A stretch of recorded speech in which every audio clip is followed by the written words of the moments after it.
대형 매기가 드디어 등판했습니다. 24일부터 현대자동차가 직접 인증한 중고차를 살 수 있어요. 1년에 거래되는 현대자동차와 제네시스 중고차만 하더라도 90여만 대, 전체 중고차 거래 건수의 38%예요. 중고차 시장이 한바탕 뒤집히는 건 일도 아닐 것 같은데 현대자동차는 스스로 2025년 4월까지 시장 점유율을 4.1%로 제한한대요. 왜 굳이?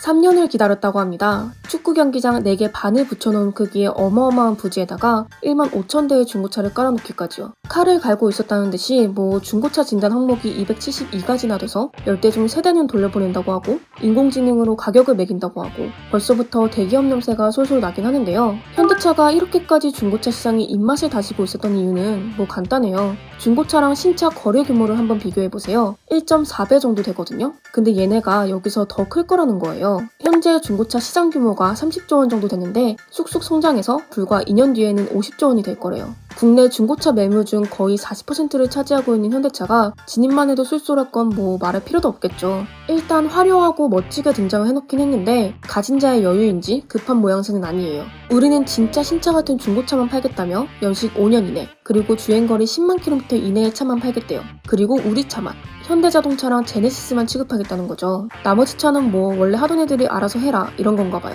그리고 연도별로 시장 점유율을 자체적으로 제한하겠대요. 일단 2025년 4월까지는 4.1%. 현재 시장 1위인 K카의 점유율을 넘어서진 않겠다는 거죠. 무슨 이유일까요? 현대자동차 입장은 이래요. 우리는 중고차 시장의 판매 이익을 기대하고 진입한 게 아니다. 중고차 시장의 신뢰를 회복하기 위해서라는데 지나치게 아름다운 얘기라서 쉽게 믿어지진 않아요. 그럴 리가 없잖아요. 물론 현대차의 큰 그림이 있어요. 현대차가 중고차 시장에서 진짜 팔고 싶은 건 전기차거든요. 친환경차의 중고 시장은 아직 시작 단계라 정해진 가격 기준이 없어서 완전 블루오션이라고 볼 수 있대요. 현재 중고 전기차 거래 규모가 연 1만 2천 대밖에 안 되거든요. 전체 중고차 거래 규모의 0.5%밖에 안 돼요. 그래서 현대차도 지금 당장 전기차를 중고로 팔겠다는 게 아니에요. 근데 머지않아 전기차가 중고차 시장에서 중심을 차지하게 되는 날이 오면 여기서는 큰 욕심을 부릴 것으로 예측돼요. 중고 전기차를 직접 취급하게 되면 상태의 이력을 추적할 수 있잖아요. 신차에서 배터리 안전성도 강화할 수 있고 더 나아가서 배터리 재활용도 할 수 있는 환경이 만들어지는 거죠. 그러니까 진짜 목적인 중고 전기차 시장을 존버하면서 그때까지는 당장 시장에서 파일을 늘리고 판매 이익을 올리는 것보다는 신차 가격을 방어하고 충성 고객을 확보하는 정도의 부차적인 효과에 집중을 하겠다는 거예요. 그래도 현대차잖아요. 자체적으로 어느 정도의 제한을 가지고 진입한다고는 해도 중고차 시장에 미칠 영향은 무시할 수 없겠죠. 이제 중고차 시장은 크게 3가지로 분류될 수 있을 것 같아요. 현대의 인증 중고차, K카, N카, 헤이딜러로 대표되는 플랫폼, 그리고 기존의 민간 중고차 매매단지. 기존 업계들 반응은 좀 갈리는 것 같아요. 우선 당연히 걱정이 되겠죠. 기존 중고차 시장의 경우 영세업체들이 대다수잖아요.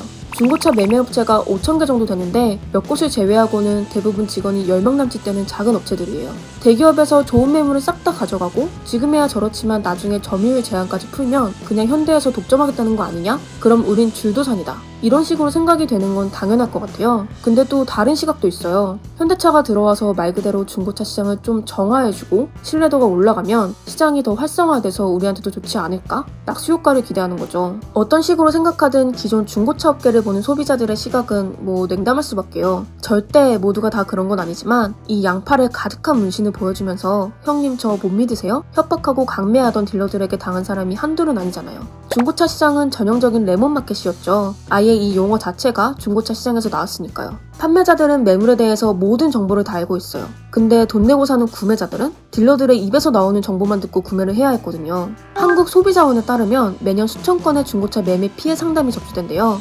2020년대에 허위 매물과 강매가 파니치는 쌍팔년도식의 거래가 오갔던 거예요. 최근 1년 이내에 중고차 거래 내역이 있는 소비자와 중고차 판매 사업자를 대상으로 설문이 진행됐는데요. 국내 중고차 시장의 가장 큰 문제점이 뭐냐라는 질문에 소비자의 80%가 허위 매물과 미끼 매물을 꼽았어요. 근데 웃긴 게 뭔지 아세요? 똑같은 응답을 한 판매 사업자가 98%예요. 본인들이 더 잘하는 거죠. 이렇게 될 수밖에 없었던 이유는 중고차 매매업이 생계형 적합업종이었기 때문인데요. 독과점을 막기 위해 대기업의 진출을 막은 업종이었어요. 그래서 현대차가 이제서야 겨우겨우 진입할 수 있었던 거죠. 군수업체들이 난립하다 보니까 규제도 적용이 안 되고 시장에서 자정작용도 일어나지 않았는데요. 업체들의 규모에도 불구하고 시장이 날이 갈수록 커지니까 더 이상 산업을 보호할 명분이 없어서 2019년 중소기업 적합업종에서 해제됐어요. 소비자들의 피해 사례도 무시할 수 없었겠죠. 대기업이 진출을 함으로써 이제 중고차 시장의 투명성과 신뢰도가 강화되지 않을까 하는 기대가 높아지고 있는 것 같아요. 첫 스타트는 현대차가 끊었지만 그 뒤를 노리고 있는 대기업들도 꽤 있어요. 일단 기아자동차도 현대차와 함께 올해부터 중고차를 판매하고요. 쌍용차를 인수한 KG 모빌리티도 내년쯤으로 중고차 시장 진입을 생각하고 있대요. 신차를 대여해주던 롯데렌탈은 중고차도 취급하기 시작했고요. 한국 GM과 르노코리아도 상황을 좀 지켜보면서 시장 진출을 고민할 것 같아요.